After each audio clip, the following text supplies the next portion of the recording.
Let's talk some start-sit calls for Week 6 next on Fantasy Football Today in 5. Welcome to FFT in 5. I'm Chris Towers here with Dave Richard. We're talking start-sit calls for Week 6 of the fantasy football season. And look, we've had a lot of injuries in the past couple of days, so we're going to hit on some of those situations. But first, I want to ask about a somewhat tough Thursday night start-sit call, I think. And then that's, would you be willing to start Russell Wilson against the Chiefs on Thursday night?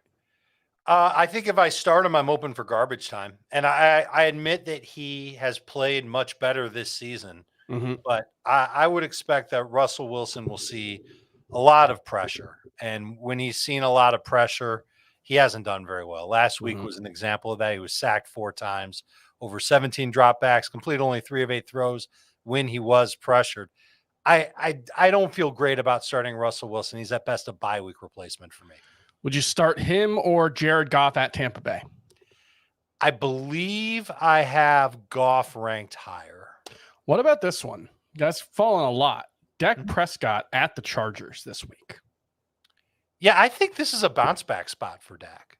Okay. So I'll take Prescott against the Chargers, and it's a good matchup for him. All right, we've got a couple of running back situations I want to talk to you about. First off, Rashawn Johnson didn't practice for the Bears on Wednesday as he recovers from his concussion. Obviously, Khalil Herbert's dealing with a high ankle sprain that's going to keep him out for a couple of weeks. Where would you rank D'Onta Foreman, let's say, if Johnson plays and if he doesn't play? If Foreman doesn't play, or I'm sorry, if Rashawn doesn't play, I think Foreman's a number 2 fantasy running back. You're looking at a guy that should see a ton of work. The Vikings matchup has been tough, make no mistake about it. But I like what's that? The one time they faced a very good running team with a mobile quarterback, they got destroyed. They gave up 259 rushing yards to the Eagles. Other than that, it's been the Buccaneers in week 1, the Chargers with Joshua Kelly, the Panthers who haven't been able to do anything on the ground, and then the Chiefs who don't really want to run the ball. So they're top 6 in yards per carry allowed.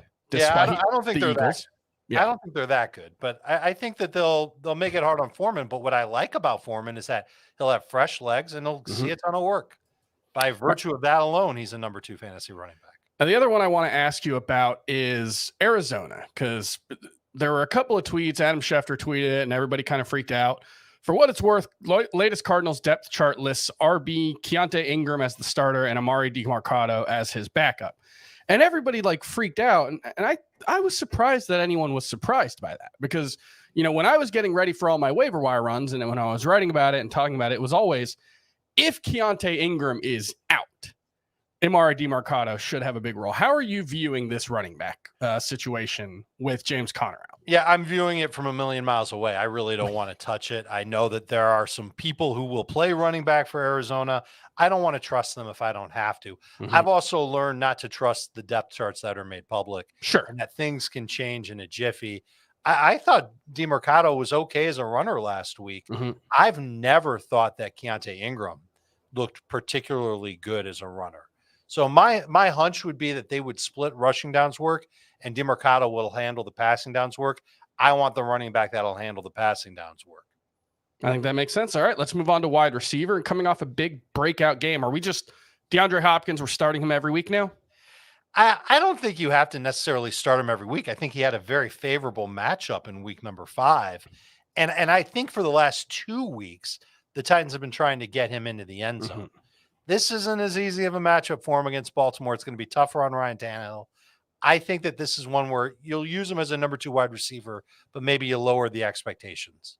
All right, and then we'll finish up with a tight end starter sit question. Start or sit Logan Thomas versus Atlanta. Now, the one thing I do want to point out here is, please, I think the Falcons defense is fine. I don't think it's anything special. I think the Commanders offense is decent. They're 17th in points scored. That sounds about right. They seem like the 17th best offense in the NFL to me. Maybe 19th, maybe 20th, maybe 14th. I don't know. But somewhere around there makes sense. But I will say, we don't usually talk DSTs here. The Falcons are only 23% rostered in CBS fantasy leagues. Sam Howell has been sacked 32 times in 6 starts with 8 turnovers.